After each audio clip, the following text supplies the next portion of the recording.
Why choose a Sleep Number smart bed? Can I make my site softer? Can I make my site firmer? Can we sleep cooler? Sleep Number does that. Cools up to 8 times faster and lets you choose your ideal comfort on either side. Your Sleep Number setting. Enjoy personalized comfort for better sleep night after night. It's the final days of our Black Friday sale. Recharge this season with a bundle of cozy, soothing comfort. Now only $17.99 for our C2 mattress and base, plus free premium delivery. Prices higher in Alaska and Hawaii. Check it out at a Sleep Number store or sleepnumber.com today. We all know those GLP-1 injections work wonders, but that price tag almost gave me a heart attack when my insurance denied coverage. I was staring at a choice between paying my mortgage or paying for weight loss. Talk about a rock and a hard place. Then I found Elevate Health compounded semaglutide at just $58 with payment plans that don't require a second mortgage. Same medication, same results, but a price that real folks can actually afford. Visit joinelevate.com today. That's JOINELEVATE.com. Your wallet will be as happy as your waistline. This medication is not FDA approved. Are you scouring the web for the best Black Friday and Cyber Monday deals? Stop it. Get Rakuten. Rakuten is a shopping sidekick that gets you cash back on gifts for everyone on your list. Right now, you can get up to 15% cash back at the stores you love. You can even stack cash back on top of the biggest sales of the year. That's savings on savings. It's more time shopping and less time searching. With Rakuten, you're always saving at your favorite stores on the things you're already buying. Cashback is automatically added to your account as you shop, and you get paid with gift cards, PayPal, or check. Or eligible American Express card members can even choose to earn membership reward points instead of cashback. It's truly a no-brainer. Now's the time to join. Up to 15% cashback ends on 12/2. Plus, new members will receive a welcome bonus after minimum qualifying purchases. Just go to Rakuten.com, download the app, or install the browser extension. That's RAKUTEN. Terms and conditions apply. If you're listening to this and you are either newly single, single for a while, or long-term single, this episode is for you.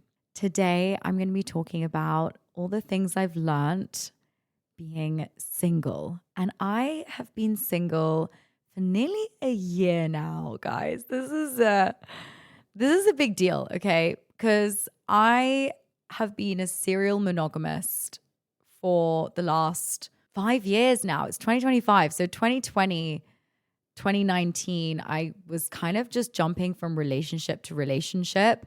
And this is the longest time I have been single in 5 years. Because before that, I was at school and I never dated at school. So in my dating adult life, this is the longest I've been single since I was basically 18. I honestly have learned so much in this last, 10 months, nearly 11 months now of singlehood. And oh my God, it's been a roller coaster, okay? But I'm going to start with my quote of the week, as said by Carrie Bradshaw from Sex and the City. And I am also binge watching Sex and the City right now. And if you are not watching Sex and the City and you're single, it's going to make you want to be single so much that you are just not going to want to be in a relationship when you watch Sex and the City, because it just highlights the fun, the sexy, the crazy, the messy of being single. And just go watch Sex and the City. This is like, I'm on season 4 now and I'm obsessed. Anyway, Carrie says on Sex and the City, being single used to mean that nobody wanted you. Now it means you're pretty sexy and you're taking your time deciding how you want your life to be and who you want to spend it with. And I could not agree more.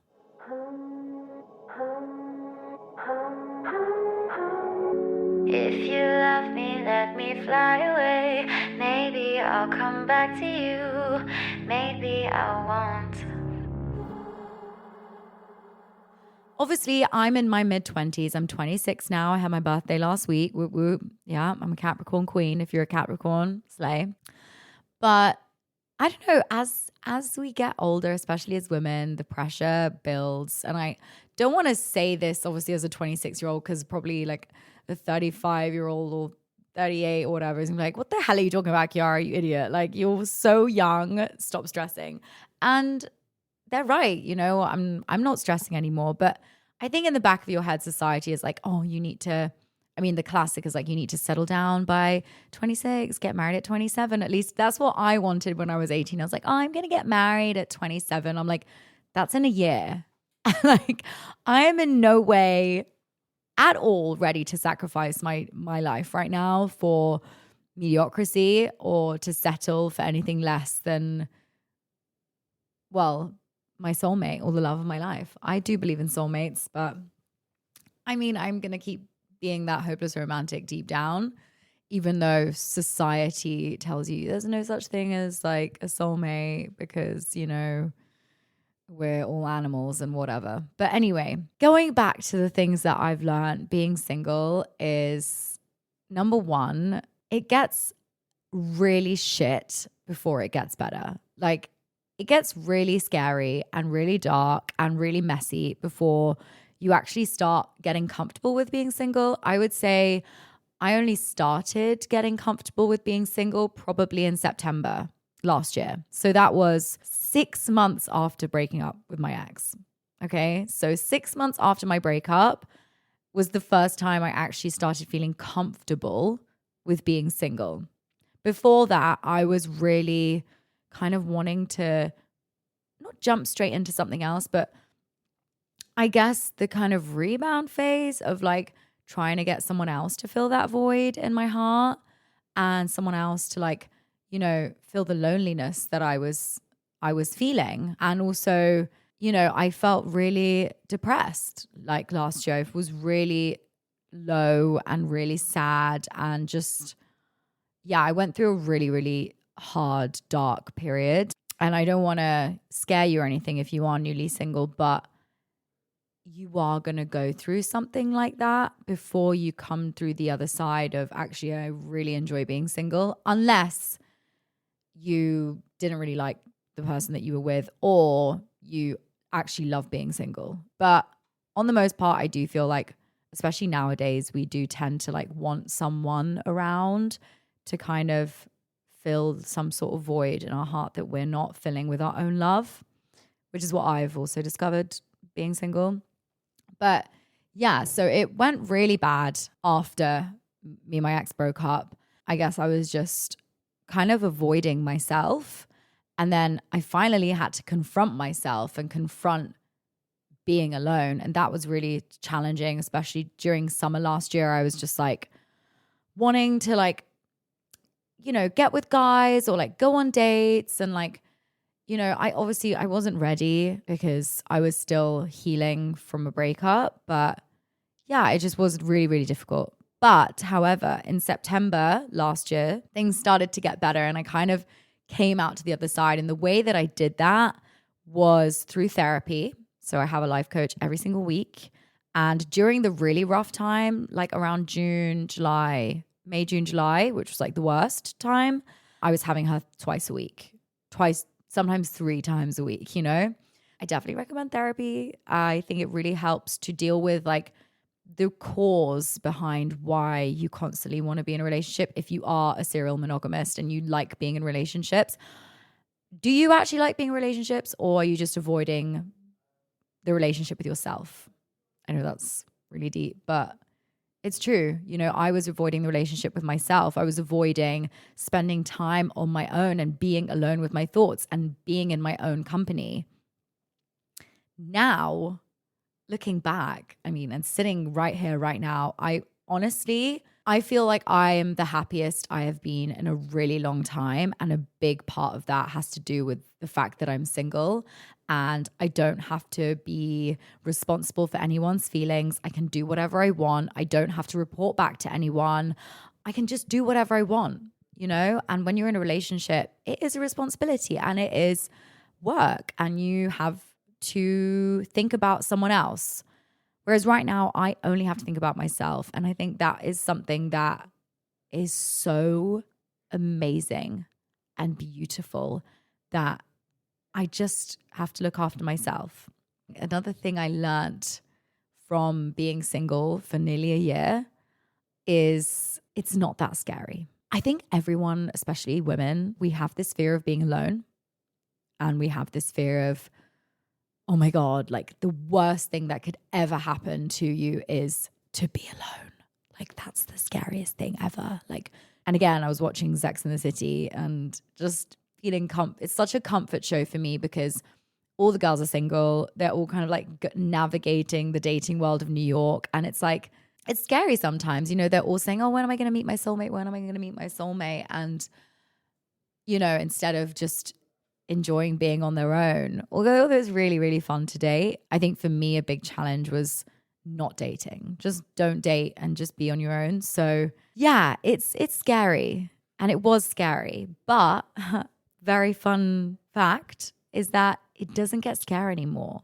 Like when you really move past that initial like fear of like, oh my God, I'm really scared. And that's a lot of the reason why people don't break up is because they're scared of being alone. It was my reason of not breaking up with a few of my exes because, you know, unfortunately, and I'm going to be really honest, I wasn't in love with most of them. I've only been in love once. That was with my first love. This was back in 2020. That was 5 years ago. That's the last time I was in love. And whether that was real love or if it was like toxic attachment, I don't know. But that is, I would say, the strongest I've ever felt for someone. And I haven't felt like that since. Yeah, a lot of the reasons why I never left relationships that weren't really serving me was because of that fear of being alone. But then when you get through that and you realize actually being alone is, unless you're in the right relationship, is the best thing ever. Like being alone and being single, right? I'm so much happier now than I was in most of my relationships, which is like kind of crazy to say because I have dated quite a bit in the last 6 years or 7 years. I am like so much happier. And if you are struggling right now and you've just been through a breakup or you're single and you're waiting for someone to come along, another tip I would give you is stop waiting around for someone to come around, because the more you wait and like sit in this waiting room of like, oh, when is someone going to claim me?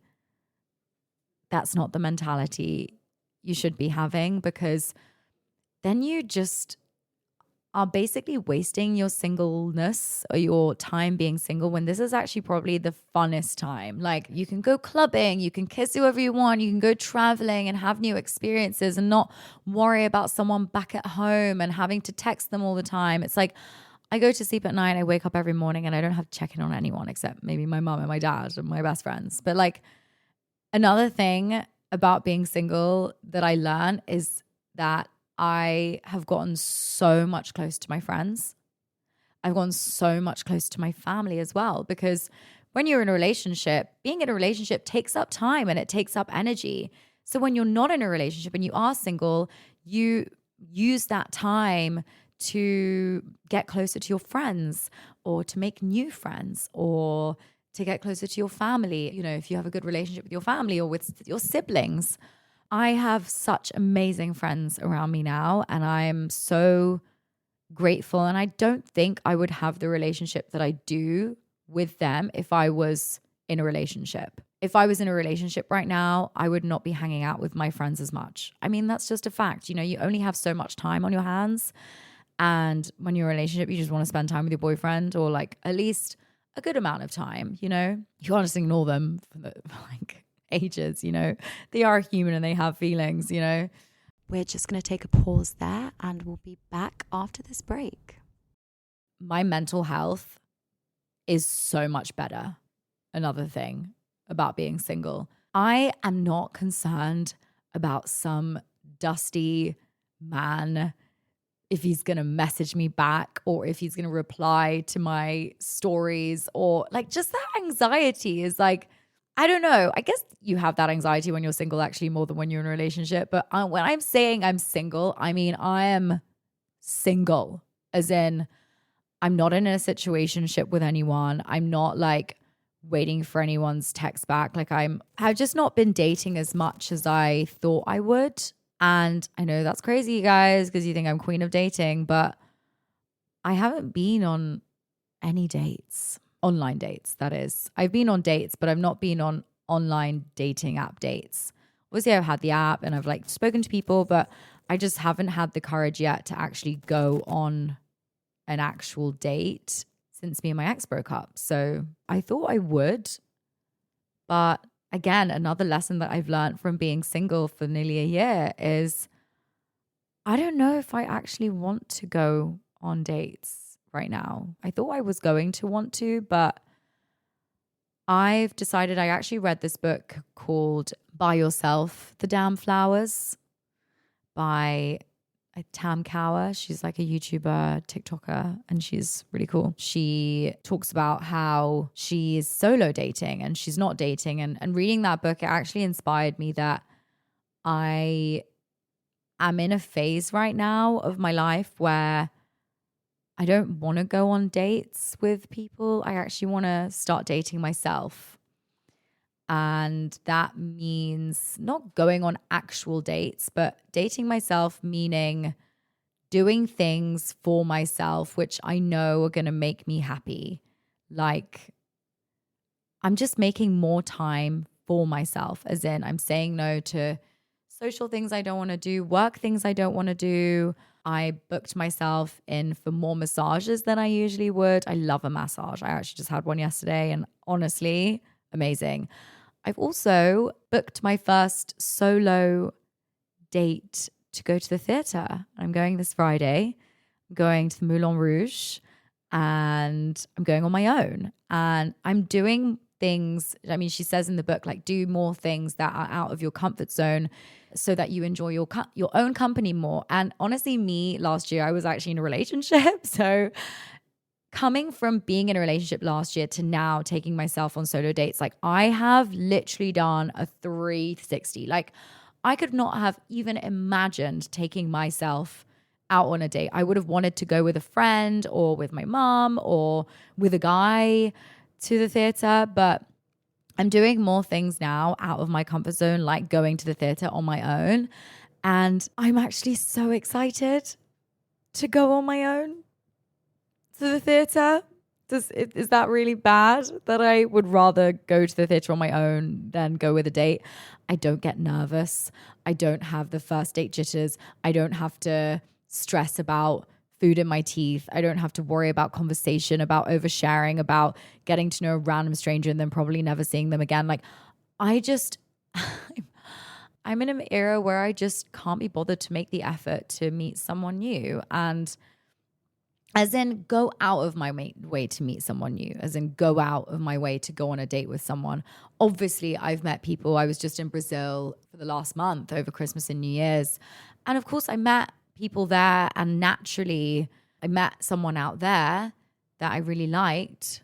Obviously he lives in Brazil and I live here, but that was just very natural. It wasn't like I went out of my way to make the effort to date. I'm just very much in my era of really loving myself. And I really suggest that if you are single and listening to this right now, please stick around and stick to being single until you get to this point of your singleness. Because if you're single right now and you're craving going on dates with other people and you haven't done the dirty work of looking at yourself and your flaws, not just your flaws, but getting to a point where you really enjoy your own company, then start dating. That's what I would suggest, at least. Like before I would be like, yeah, go and date. And even to myself, like go and date, go meet new people, go meet new guys. But I don't think I'd really done the work to enjoy my own company before going on those dates. Only really now getting to the point of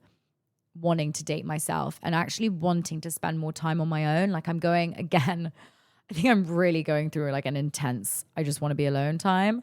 I'm going to the spa like on Sunday on my own. Again, I could go with my friends, but I'm really trying to do things out of my comfort zone that I usually would do with other people, but on my own, so that I can get to a point where I'm so comfortable with myself and I love myself so much that I've raised my standards because I treat myself like such a princess that anyone who comes in would have to give me the same, if not better treatment than I already give myself. So really stick to being single until you get to this point, until you go out on those solo dates, until you do things on your own, which you usually would want to do with someone else or want to do with a guy. But try and do it on your own. That's what I've learned very, very recently being single. But it's like such a roller coaster. Being single is such a roller coaster, especially coming out of a phase of being constantly in relationships. I was basically in a big fat long-term relationship for the last 5 years. And I'm only now really learning about what it's like to really be alone. But I'm not alone. And I've actually feel more fulfilled and more happy single now than I did in some of my relationships. In some of my relationships, I felt more alone than I do now. And I think there's this whole idea that, you know, it's so scary being on your own. It's so scary being single. Like, I don't want to be single. Like, you know, and I had those phases where I'm just going to wait for my Prince Charming to come around. Like, you know, I'm just like, I want to wait, you know, for that Prince Charming, you know, but honey, that Prince Charming ain't coming until you become a princess. Because a Prince Charming isn't going to want like just a girl who's chasing for validation. And don't get me wrong, like I'm not perfect. I still go out in the club and I still want that validation. Or I go out to the bar and I still want someone to look at me and want someone to want me. But less so now than before, if that makes sense. Because like the void in my heart is slowly getting filled by myself. And I hope that you can also get to this point. And I'm not saying I'm there yet. It's nowhere near there yet, because sometimes I go to sleep at night hoping and wishing for that perfect soulmate. Don't we all? Like, let's be real. You know, I'm not my own martyr. I'm not going to save myself. I'm not, you know, I want someone to love me, and I do want to meet the love of my life, and I do want to, you know, have a husband and kids, and that is really what I want. But I'm not going to sit around in a waiting room until that day comes. I want to really enjoy being single, because who knows how long. It's actually a privilege to be single, because you just don't know how long you're going to have it for. Like, you could meet the love of your life tomorrow. You could meet the love of your life in 5 years, in 10 years. You just don't know. And that's the beauty of not knowing what's going to happen tomorrow. So if you're single and watching this, enjoy it as much as possible, because one day you are going to be in a relationship, and you're probably, when you're in a relationship, going to wish you enjoyed being single more. At least everyone who's in a relationship tells me. Even my married friends tell me, God, I wish I enjoyed being single more. And I'm like, damn, really? But now I get it. I love being single. Like, I actually don't want to be in a relationship unless this person really is going to add value to my life. Like, I just don't want it. I can't be bothered for the effort. I don't want to be responsible for anyone else's feelings. I also don't want to hurt anyone else's feelings, because being in a relationship, you are at risk of hurting someone else by fucking up or making mistakes, which we all do when we're in relationships. I don't have to do any of that because I'm single, and I can go out, I can go traveling, I can kiss whoever I want, I can do whatever I want, I can go on loads of dates if I want to. I don't have to go on any dates if I don't want to. It's my choice. That's so freaking cool. And I don't know, I've just gotten to a point where I really feel fulfilled.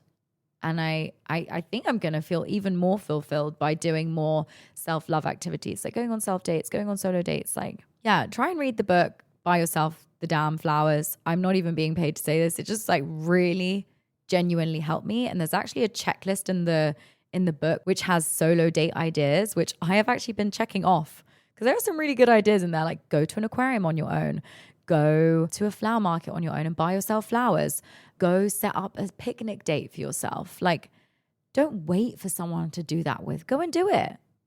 Why wait? Do it yourself. And then when that guy does come along or that girl does come along, then they're going to have to up on you because you're already treating yourself so well. But yeah, those are all the lessons I've learned in nearly a year of being single. And I honestly couldn't be happier. Like, I never thought I'd get to this day. I thought the only way I could feel like this, the way I do right now, was if I was in a relationship. Because that is what's going to fulfill me. But it's not true. Only you can fulfill yourself. Even when you are in a relationship, only you can make yourself happy. You shouldn't be searching outside yourself for happiness, because as cringe as it is, like, happiness really does come from within. I hope that some of this helped you and gives you hope that if you're feeling a bit shitty about being single and you want to be in a relationship, oh my God, being single is a privilege. And even if I do see someone, just to finish this off, even if I do see someone and I date someone for a bit, like for like 2 weeks or 3 weeks, you know, like I saw this guy in Brazil, you know, you have barriers. And if they live in Brazil and you live in London, I'm not willing to make the sacrifice right now to do long distance. And I promised myself I'm not going to do long distance anymore. So you just got to have to enjoy moments and experiences with people, but not get attached to those people or experiences unless you really, really think it's worth it. And it adds so much to your life that you're like, okay, this is worth it. And I'm going to move countries with them, or I'm going to change something in my life to make that relationship work. But right now I'm at a point in my life where I'm so fulfilled with where I'm at right now that, yeah, I'm enjoying being single. Right now I choose myself, and I hope you choose yourself too. Everything else will fall in place. I hope you enjoyed this episode. And if you liked it, please share it on your stories or socials. Share it with your friends. If you think that they would really benefit from listening to this episode, they're going through a hard time, through a breakup, or they're not enjoying being single, tell them that it is really fun, I promise. It just takes time to enjoy your own company. And I'll see you in next week's episode on King of Hearts. I love you. Bye. Maybe I won't.